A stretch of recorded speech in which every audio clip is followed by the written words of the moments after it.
رمضان جانا وفرحنا بو، ولا بعودة يا رمضان العيد فرحة وأجمل فرحة. العيد ده مش أجازة، دي فجوة زمنية، إعلان إفلاس بس بلبس جديد. أنا لسه متسحر، قمت أفطر لقيت الوقفة وبكرة العيد.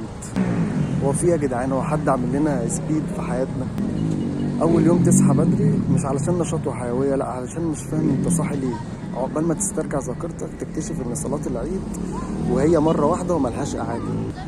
تنزل تصلي العيد وتتدنجل شوية، تسلم بس على البياعين من بره، ترجع تلاقي نفسك خلصت 70% من طاقتك و70% من مرتبك، واليوم لسه بادئ. يعني حد يرفني يا جدعان. انا لسه متعود على الفطار بقى على المغرب، لقيت نفسي بصحى بدري وفي كحك قدامي. الزمن فيه خلل، اللي هو يلا عيش لك كام سنة الباقيين دول بسرعة علشان اللي بعدك. تخش بقى تاكل مش عشان جعان، عشان دي التقاليد طبيعي يعني، لحد ما تكتشف انك بقيت محشي كحك من جواك. انت بقيت شبه علبة الكحك. تيجي تزور العيلة بقى، بيت العيلة لازم تعدي على البيت كله، شوية فوق وشوية تحت، وحبة فوق وحبة كحك وحبة كحك. في الآخر تحس إنك مش بني آدم. تسلم على قرايبك كلهم بيسألوك نفس السؤال، عامل إيه؟ وأنت من جواك يعني أكيد أنا ما اتغيرتش من امبارح، هو زي ما هو، بس ما تعمليش أبديت. العيدية بقى، أنا مش هدي عيديات، أنا هاخد عيدية. أنتوا بتهزروا ولا إيه؟ احنا مش بنعيش الاحداث، احنا بنجري وراها، ما بنلحقش نستوعب. يلا على المرحله اللي بعدها.